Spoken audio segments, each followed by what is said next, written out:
Hey everyone, Lewis aka Spider-Man 1991 here, and I'm going to talk about some comic books that came out this Wednesday that you should be reading. These comics came out October 4th, 2017. Let's get started. First thing I'm going to recommend is the conclusion to a story arc, which I don't really like doing, but I love this arc so much that I'm going to recommend it anyway. Batman number 32, the conclusion to the War of Jokes and Riddles. Now, pretty much the story is told from Batman right after he proposed to Catwoman, and he explains to her a big secret he kept of an event that happened during his, let's say, second year as Batman that involved the Riddler and the Joker declaring war on each other. That involved them each working with different Batman villains in order to take the other one out. Now we finally get to the conclusion of the war. What finally drove Batman to the edge. So an act so shameful that he has never told anyone about this, but he's decided to tell Selina since he has asked her for her hand in marriage. Now this is actually a pretty interesting issue because we also find out the real reason why the Riddler went to war with the Joker and why he did all of this. And I don't really want to get that too much into it because it's a good story. I don't want to spoil it. By the time Batman's finished his story, he once again asks Selina, will she marry him?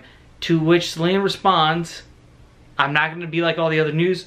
And of course, I'm not going to be like all the other news outlets that pretty much spoiled the answer before the issue was released. I don't want to say that. So if you want to know what happened during the War of Jokes and Riddles and Catwoman's answer, you should probably read this story arc. It is a fantastic arc. I think it's probably my favorite arc that Tom King has done since taking over the Batman title. I mean, the way he's taken this title has been pretty interesting because he takes more of an internal look at Batman's actions, like what his effects are. Like he really has more of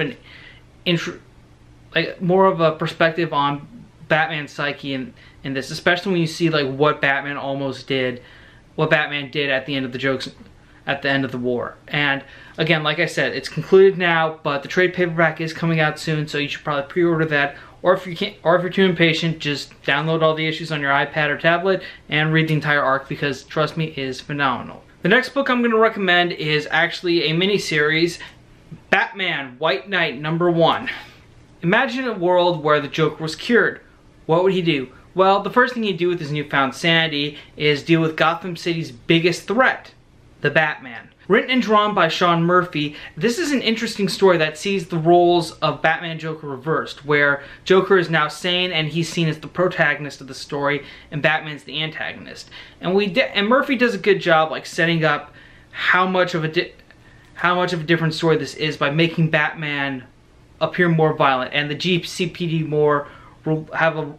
having a more reluctant tolerance. Like they accept Batman for taking out all the supervillains, but they don't actively work with him, and they do turn a blind eye to most of his actions. It's a very different version of Gotham City, and I think seeing this and having a version of the Joker that is actually sane. Oh, by the way, they do use Joker's name from the Tim Burton film Jack Napier, so Joker does have an actual name. But again, this story is an Elseworlds tale, so technically not really account to the big mystery of who Joker really is. Anyways, the first issue showed a lot of potential. I think that so far it managed to keep my attention while I was reading it, and it looks pretty interesting to see what's going to happen now that Jack Napier wants to fight Batman in the public eye. So if you like the Joker and you love Batman, then I would highly recommend you give the first issue a try. It's going to be a total of 8 issues, so after this there's only 7 more issues. Now it's time to switch gears to Star Wars Darth Vader #6. Okay, so this has been a pretty fantastic series. I've enjoyed the new Darth Vader title a lot. The last 5 issues were about how Vader got his red Kyber crystal, which is actually a pretty interesting in-canon way of how the Sith get their lightsaber crystals, but I don't want to get into that. That happened before. If you want to know about it, look up that story. But basically, this issue was pretty fun. First off, it had a cool opening sequence where we have Vader returning to the Emperor's fortress and his armor, and he's in the healing tank while the Emperor says he'll prepare the droids to repair his armor, but Vader refuses, and he actually repairs the armor himself while he's in the healing tank. I mean, that's just like a very awesome sequence, and it's a nice little throwback to how, as a boy, Anakin Skywalker was a bit of a techie, and also shows like the power Darth Vader has and his tolerance to pain.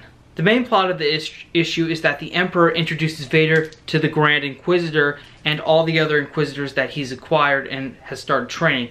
The Emperor now wants Vader to start training the Inquisitors to hunt down Jedi. This is a good way to tie in some stuff from the popular animated series Star Wars Rebels into the Star Wars comics. The first 2 seasons of Star Wars Rebels were pretty much all about the Inquisitors. While the first season, the main antagonist was the Grand Inquisitor. Second season, it was about all the various agents in the Inquisitors, such as particularly the 5th brother and the 7th sister, and those were pretty awesome villains. And now we actually get to see them Vader training the Inquisitors, which will be very interesting. Also, there is a moment where the Grand Inquisitor, when he's in the, where in order for Vader to meet the Grand Inquisitor, the Emperor actually sends the Grand Inquisitor to the Jedi Temple, and when he's there, he actually sees an old Jedi Knight armor. Now, if you've seen Star Wars Rebels, you know that in a previous life, the Grand Inquisitor, before he went to the dark side, was actually a Jedi Temple Knight. So that was a nice little Easter egg for Rebels. So yeah, if you like Star Wars Rebels, I think this is a good arc to get you on board for Darth Vader. And even if you don't like Rebels, Darth Vader is still an awesome comic. If you love Star Wars, you should definitely be reading this. Alright, the last comic on my list is Jessica Jones number 13. In this story arc, Jessica finds out the Purple Man has returned. Enough said. I think using the Purple Man for this title's arc as part of the Legacy banner is a brilliant decision. For one thing, it's a good way to capitalize on the popularity of the Jessica Jones Netflix series, which is my second favorite of the Marvel Netflix series. Also because Jessica's struggle with the Purple Man and dealing with that in the first Alias title was very well done, and it's good that and if the Purple Man has to return in Jessica Jones' title, it's good that Brian Michael Bendis is writing it. I think that helps out a lot. The issue is mostly Jessica, with her baby Danielle, going to meet with Carol Danvers to find a safe house so that she can stay until the Purple Man is captured, and also Jessica warning Luke about the Purple Man coming back. Most of this issue is dialogue. There's no real big action sequences, and I think this is probably one of the reasons why I do like Brian Michael Bendis' writing, is that he does make excellent dialogue. And it's good dialogue that helps move the pace around. It makes the banter between them feel natural and not forced, which is great. Also, the last page of this issue, there is a very chilling moment with Jessica's daughter, and again, I don't like to get into spoilers that much, but I don't want to ruin it for anyone who's read it. But I think if you love the Jessica Jones Netflix series, but you haven't read the comics yet, this is a good place to start. I highly recommend it if you love the Netflix series, especially because, trust me, that last page, it will get you hooked on reading the rest of the arc. And that's it for my list of comics that you should read this week. Thank you again for watching. Remember to like and subscribe. Like this video, subscribe to my channel, click the bell icon so you can stay notified, or just follow me on Twitter or Instagram.